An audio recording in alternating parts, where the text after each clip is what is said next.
What's going on, everyone? It's GBall, and today I have a doozy for you. We're taking a look at a new pocket knife coming in from Jack Wolf Knives. This is going to be the latest release in the Gateway series called the Stockman. Now, if you've never stopped by here before, welcome to GBall Vision. Feel free to drop a comment below. Let me know what your EDC is looking like today. The Stockman is going to be released on July 17th at 2 p.m. Eastern Time. I'll try to have what I can linked down below in the description. As far as I know, there's at least 5 different versions you can choose from, and they're going to range between $70 and $75 depending on the variant you're looking at. There's going to be micarta, carbon fiber, I think there's abalone, several nice options as usual. The Gateway series is the slip joints that are going to come in under $100 typically, and well under $100 in most cases.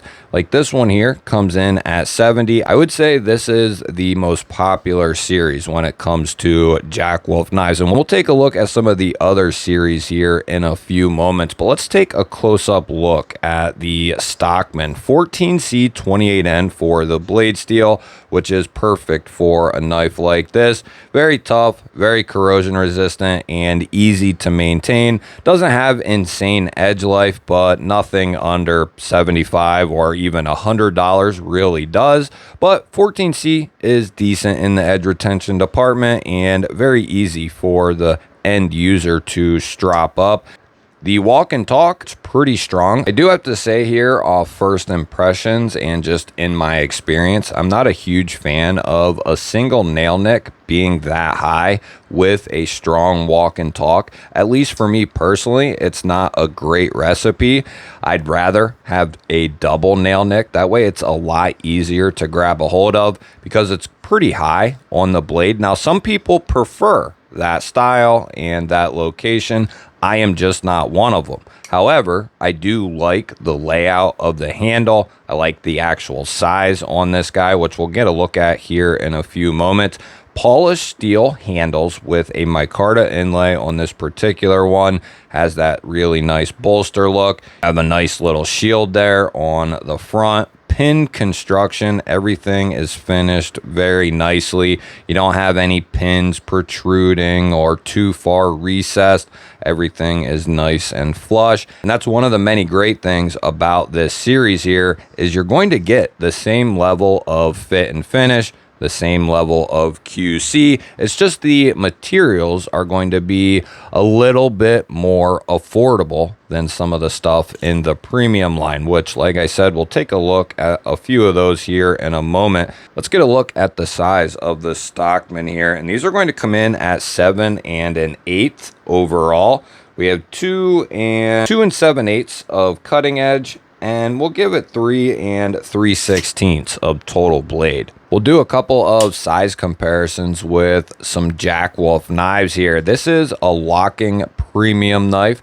You can see the level of quality, fit and finish, and material choices he's going to use. He also does exclusive knives like this one here from Blade HQ. And yes, he does do premium fixed blades with really beautiful clip sheaths. As I thought he would, he started a line for budget fixed blades, and that's one of the most recent releases for Jack Wolf. I thought that this would be a great idea, more affordable fixed blades from the Jack Wolf line. It just makes sense, and I think not long from now we'll probably see locking folders in a much more budget format. I could be wrong about that, but I've been right on the last two at least. And here is an example of a premium Jack Wolf slip joint, kind of an old school Jack Wolf slip joint. Not too old school though. I do have one, I think, that came in M390. Me personally, I like these longer pulls like this here. Although it is just a single pull, it's a nice long pull and you can get really low on the blade. I'm just not a fan of nail nicks up quite as high as the Stockman here. But like I said, though, a lot of people like that style. Another way that Ben and Jack Wolf are able to keep the price low on these is they don't go crazy fancy with the packaging, and there's also not going to be a slip in the packaging. Like with the premium slip joints, there is going to be a slip. So that's something you'll have to keep in mind when picking one of these up. In my opinion, I think this is a great deal for a knife like this because there's not a ton of options out there when it comes to slip joints between $70 and $100 that are really good. And Jack Wolf is really just filling some spots that needed more knives put in them. Not to say there isn't any in that price point, but there's just not many, if you catch my drift. We are going to get the arch nemesis out and give this bad boy a weight check. Now, I like to play a little game here on the channel with the new knives that come in. I attempt to guess the weight, and I always invite you to play along. You put your guess down in the comments. Let me know what you think this is coming in at, ounces or grams, whichever you prefer. Even if you already have a comment down there, go ahead and put your guess. And if you're enjoying this video, you like knives and gear, subscribe to the channel, ring the bell. That way you never miss another GBall Vision video. I'm going to give it a go, and I'm going to say that it's coming in at like a 2.8. No, 2.9. Let's go 2.9 on this guy. 2.9. Lock it in. Lock it in. Oh!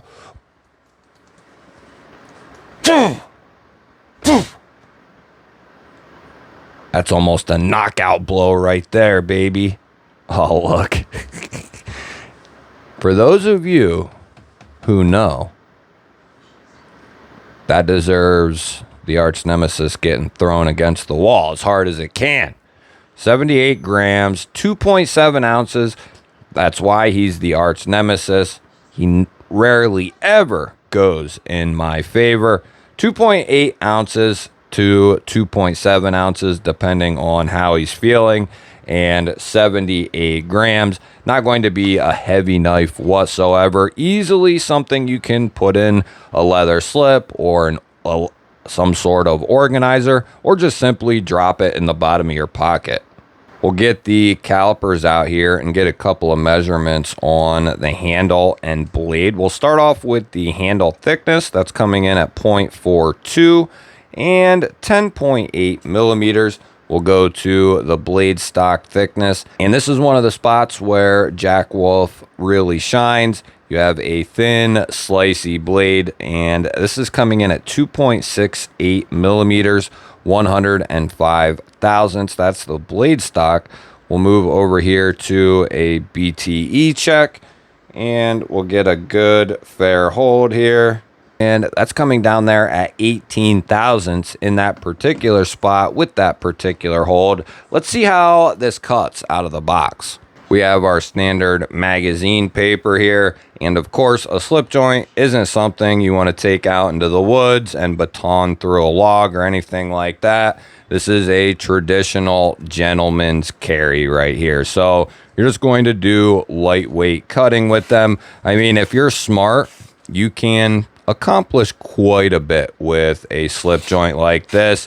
Men carried them for many years and got the job done with something just like this here in even lesser materials and lesser build quality. So this is going to get the job done in most cases. Nice and thin, cuts really well.